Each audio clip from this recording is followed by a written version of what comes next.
بسم اللہ الرحمن الرحیم۔ السلام علیکم۔ آج کی اس ویڈیو میں شیخ التفسیر والحدیث حضرت مولانا مفتی ظفر علی خان صاحب رحمۃ اللہ علیہ احسان کے بارے میں فرما رہے ہیں کہ احسان کیا ہے۔ فرما رہے ہیں کہ احسان کا بدلہ جنت ہے اور احسان کے مواطن بہت بلند ہے۔ احسان زینت ہے مومن کی اور ضرورت ہے نجات کی۔ آپ حضرات بھی ملاحظہ فرمائیں۔ احسان زینت ہے مومن کی اور ضرورت ہے نجات کی۔ هل جزاء الاحسان الا الاحسان۔ کہتے ہیں پہلے احسان سے مراد توحید ہے، دوسرے احسان سے مراد جنت ہے۔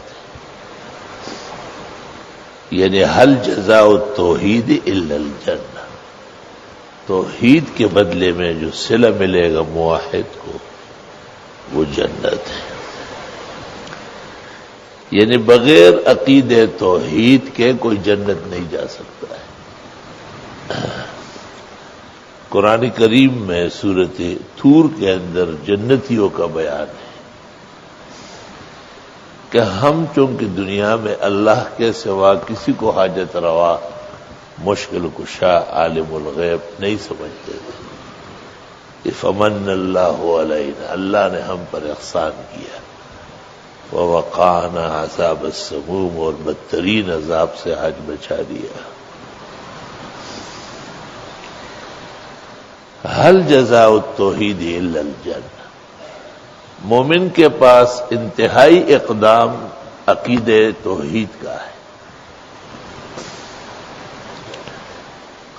ایک اللہ ماننا، ایک اللہ کی عظمت، بڑائی، یکتائی، تنہائی۔ رسول اللہ صلی اللہ علیہ وسلم نے ایک موقع پر حضرت عثمان کو کہا کہ آپ پر بہت بڑا بونچال آئے گا اور بڑی آزمائش ہو۔ تو حضرت عثمان نے کہا اللہ المستعان، اللہ سے مدد مانگو۔ دیکھو حضرت عثمان خود کتنے بڑے مقام مرتبے کے، مغفرت کا اعلان ان کا ہو چکا ہے۔ ابو بکر موجود ہے اس مجلس میں، عمر موجود ہے، آپ نبی الانبیاء خود موجود ہے حیات طیبہ کے ساتھ، اور فرمایا کہ اللہ سے مدد مانگو۔ هل جزاء التوحید الا الجنہ، هل جزاء الاحسان الا الاحسان۔ جبریل نے آ کے آپ سے پوچھا کہ مل احسان، احسان کسے کہتے ہیں؟ آپ نے کہا ان تعبد ربک کأنک تراہ، اللہ کی ایسی عبادت کرے جیسے آپ دیکھ رہے ہیں۔ فإن لم تکن تراہ فإنہ یراک، آپ اگر نہ بھی دیکھتے اللہ تو دیکھ رہے ہیں۔ اس کو درجہ احسان کہتے ہیں کہ عبادات میں اخلاص محض پیدا ہو جائے، اور عبادت کو صرف اللہ کی وجہ الکریم اور رضائے عظیم کے لیے کیا جائے، اور دنیا کی آلائشوں سے اپنے آپ کو اور اپنے عقید عمل کو بچائے رکھے۔ اب بظاہر یہ معلوم ہوتا ہے کہ شاید توحید بس یہ ہے کہ ہم ایک اللہ سے مانگ رہے ہو، بدعتی جو ہے وہ قبروں سے اور درگاہوں سے۔ خیر یہ ان کی غلطی فحش انتہائی افسوسناک ہے،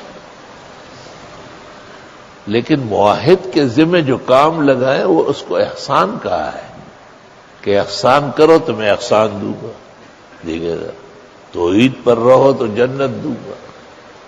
صحیح مسلم میں ہے کہ میں نے معراج میں ایک شخص کو دیکھا کہ جنت میں ادھر ادھر دوڑے لگا رہا ہے۔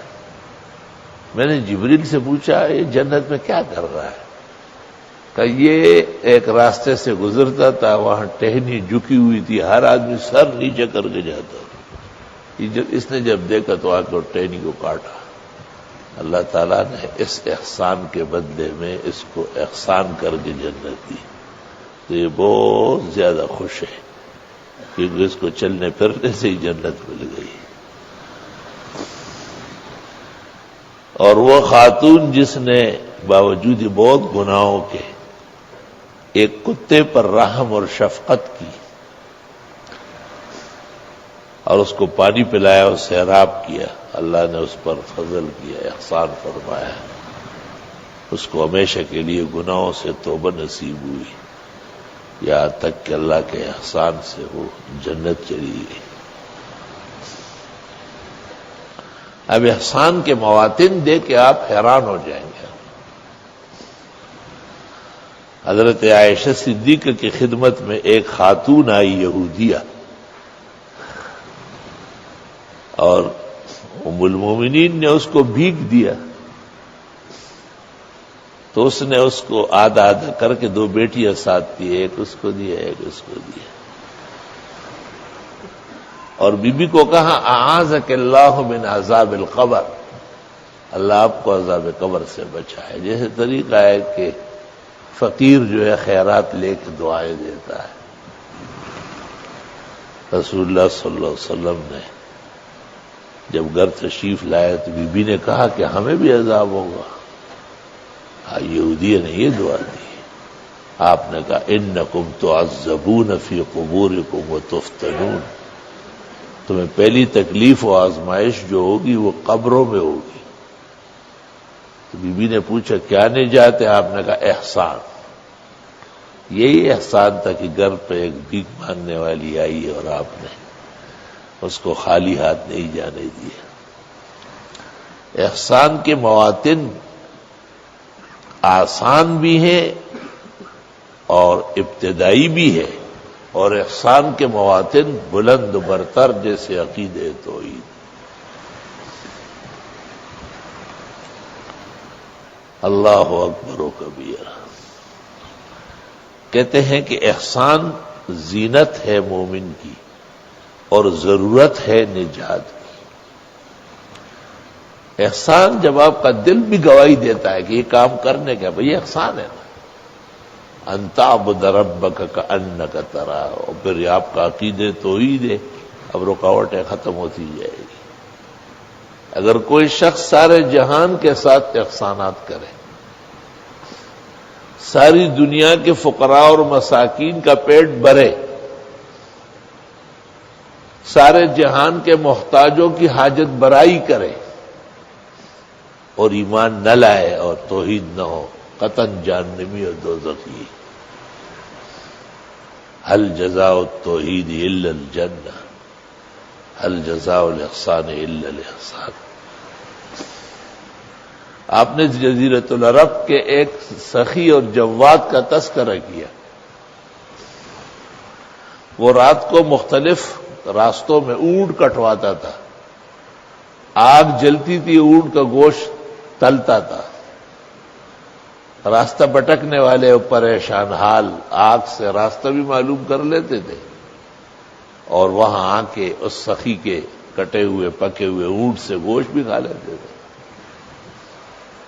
آپ بہت دیر تک اس کی تعریف کرتے رہے کہ بڑا آرام لوگوں کو ملا، اور بہت زیادہ جزیرۃ العرب میں کوئی بھوکا اور پیاسا نہیں رہا۔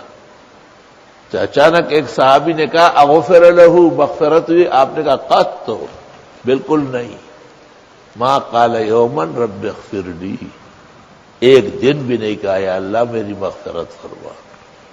سارے خیرات حسنات دنیا کے زیب و زینت رہے، لیکن آخرت کے لیے اس میں معنی و جان نہیں رہے۔ هل جزاء الاحسان الا الاحسان۔ یقیناً احسان توحید کے عقیدے کے بدلے میں مومن مسلم کو جو سب سے بڑی دولت ملتی ہے وہ مغفرت ہے، اور مغفرت کو جو کھولیں گے آپ تو اس میں جنت ہوگی، دار السلام ہوگا، اور جنت عدن ہوگی، ماوا ہوگا، نزلہ ہوگا، نعیم ہوگی، آخر کار جنت الفردوس ہوگی۔